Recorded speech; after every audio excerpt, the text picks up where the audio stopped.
California. Dick Sands, the Boy Captain, by Jules Verne.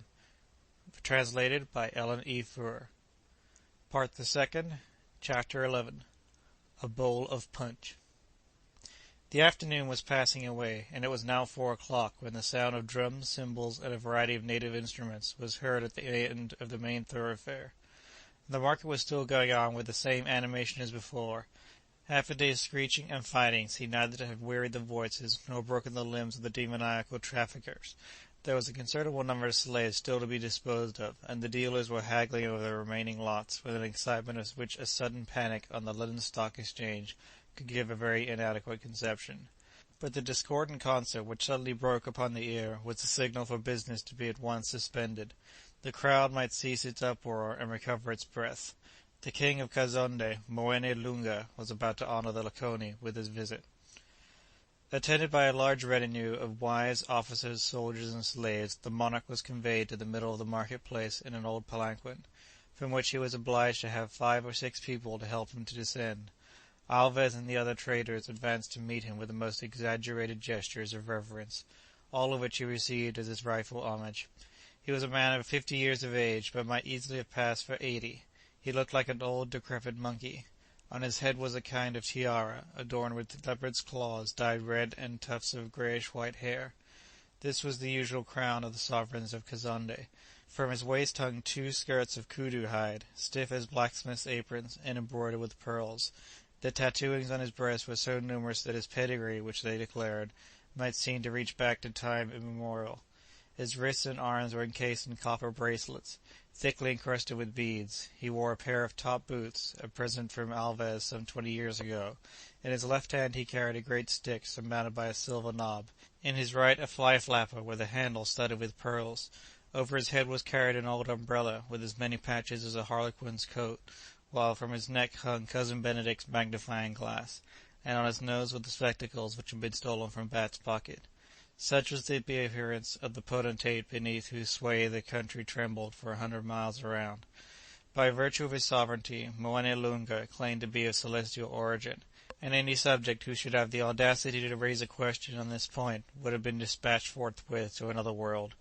All his actions, his eating and drinking, were supposed to be performed by divine impulse. He certainly drank like no other mortal. His officers and ministers, confirmed tipplers as they were, appeared silver men in comparison with himself, and he seemed never to be doing anything but imbibing strong pombe, an overproof spirit with which Alves kept him liberally supplied.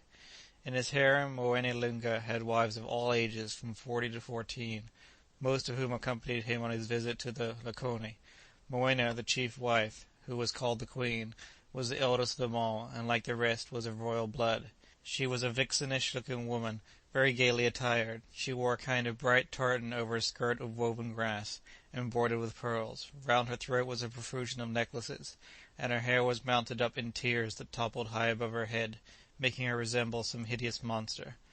The younger wives, all of them sisters or cousins of the king, were less elaborately dressed. They walked behind her, ready at the slightest sign to perform the most menial services. Did his Majesty wish to sit down, 2 of them would immediately stoop to the ground and form a seat with their bodies, whilst others would have to lie down and support his feet upon their backs, a throne and footstool of living ebony.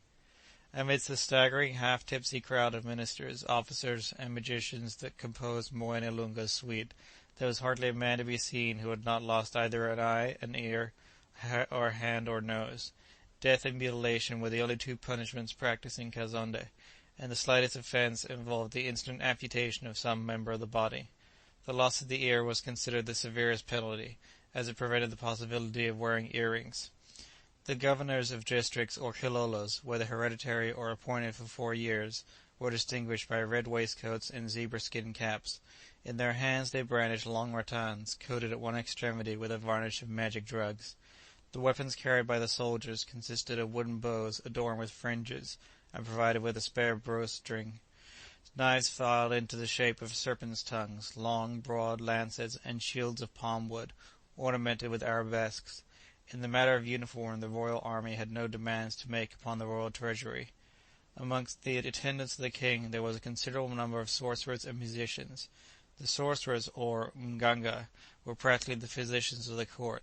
the savages having the most implicit faith in divinations and incantations of every kind, and employing fetishes, clay or wooden figures, representing sometimes ordinary human beings and sometimes fantastic animals. Like the rest of the retinue, these magicians were, for the most part, more or less mutilated, an indication that some of their prescriptions on behalf of the king had failed of success.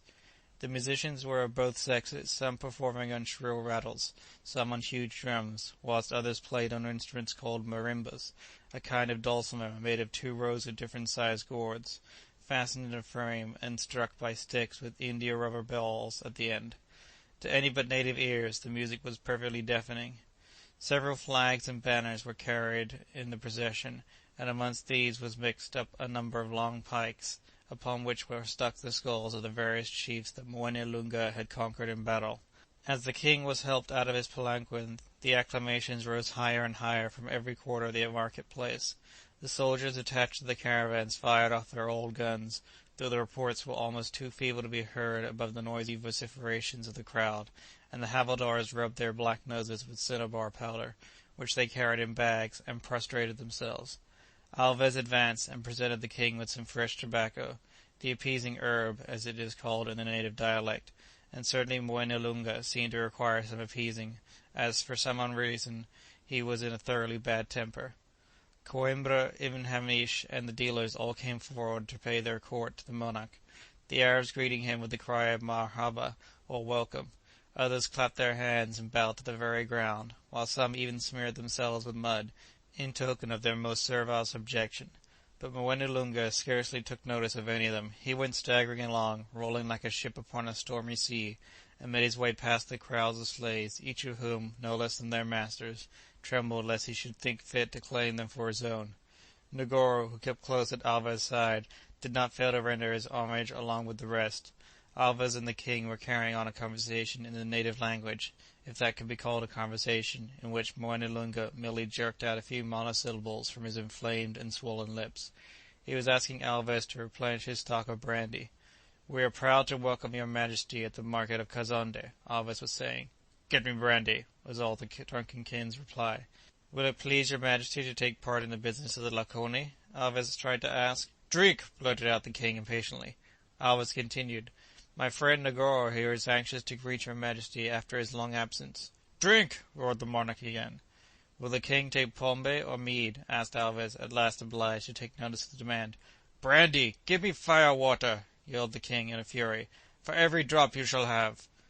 "A drop of a white man's blood?" suggested Negoro, glancing at Alvez. "Yes, yes! Kill a white man!" assented Moene Loonga, his ferocious instincts all aroused by the proposition. "There is a white man here," said Alvez, "who has killed my agent. He must be punished for his act." "Send him to King Masongo," cried the king. "Masongo and the Osoas will cut him up and eat him alive." Only too true is that cannibalism is still openly practiced in certain provinces of Central Africa. Livingstone records that the Manyuemas not only eat men killed in war, but even buy slaves for that purpose. It is said to be the avowal of these Manyuemas that human flesh is slightly salty and requires no seasoning. Cameron relates how in the dominions of Moene Buga dead bodies were soaked for a few days in running water as a preparation for their being devoured, and Stanley found traces of a widely spread cannibalism amongst the inhabitants of Ukusu. But however horrible might be the manner of death proposed by Moene Loonga, it did not at all suit Negoro's purpose to let Dick Sands out of his clutches. "The white man is here," he said to the king. "It is here he has committed his offence, and here he should be punished." "If you will," replied Moene Loonga. "Only I must have fire-water. A drink of fire-water for every drop of the white man's blood." "Yes, you shall have the fire-water," assented Alvez. "And what is more, you shall have it all alight. We will give your majesty a bowl of blazing punch." The thought had struck Alvez, and he was himself delighted with the idea that he would set the spirit in flames. Moene Loonga had complained that the fire-water did not justify its name as it ought, and Alvez hoped that perhaps, administered in this new form, it might revivify the deadened membranes of the palate of the king. Moene Loonga did not conceal his satisfaction. Wives and courtiers alike were full of anticipation. They had all drunk brandy, but they had not drunk brandy alight. And not only was their thirst for alcohol to be satisfied, their thirst for blood was likewise to be indulged, and when it is remembered how, even amongst the civilized, drunkenness reduces a man below the level of a brute, it may be imagined to what barbarous cruelties Dick Sands was likely to be exposed. The idea of torturing a white man was not altogether repugnant to the coloured blood of either Alvez or Coimbra, while with Negoro the spirit of vengeance had completely overpowered all feeling of compunction. Night, without any intervening twilight, was soon drawing on, and the contemplated display could hardly fail to be effective. The programme for the evening consisted of two parts: first the blazing punch bowl, then the torture, culminating in an execution. The destined victim was still closely confined in his dark and dreary dungeon. All the slaves, whether sold or not, had been driven back to the barracks, and the chicota was clearly of every one except the slave-dealers, the havildars, and the soldiers who hoped by favour of the king to have a share of the flaming punch. Alvez did not delay the proceedings. He ordered a huge cauldron, capable of containing more than 20 gallons, to be placed in the centre of the market-place. Into this were emptied several casks of highly rectified spirit of a very inferior quality, to which was added a supply of cinnamon and other spices, no ingredient being omitted which was likely to give a pungency to suit the savage palate. The whole royal retinue formed a circle round the king. Fascinated by the sight of the spirit, Moene Loonga came reeling up to the edge of the punch-bowl, and seemed ready to plunge himself head foremost into it. Alvez held him back, and at the same time placing a lucifer in his hand. "Set it alight!" cried the slave-dealer, grinning silly as he spoke. The king applied the match to the surface of the spirit. The effect was instantaneous. High above the edge of the bowl, the blue flame rose and curled. To give intensity to the process, Alvez had added a sprinkling of salt to the mixture, and this caused the fire to cast upon the faces of all around that lurid glare which is generally associated with apparitions of ghosts and phantoms. Half intoxicated already, the negroes yelled and gesticulated, and joining hands, they performed a fiendish dance around their monarch. Alvez stood and stirred the spirit with an enormous metal ladle, attached to a pole, and as the flames rose yet higher and higher, they seemed to throw a more and more unearthly glamour over the ape-like forms that circled in their wild career. Moene Loonga, in his eagerness, soon seized the ladle from the slave-dealer's hands, plunged it deep into the bowl, and bringing it up again full of the blazing punch, raised it to his lips. A horrible shriek brought the dancers to a sudden standstill. By a kind of spontaneous combustion the king had taken fire internally. Though it was a fire that emitted little heat, it was none the less intense and consuming.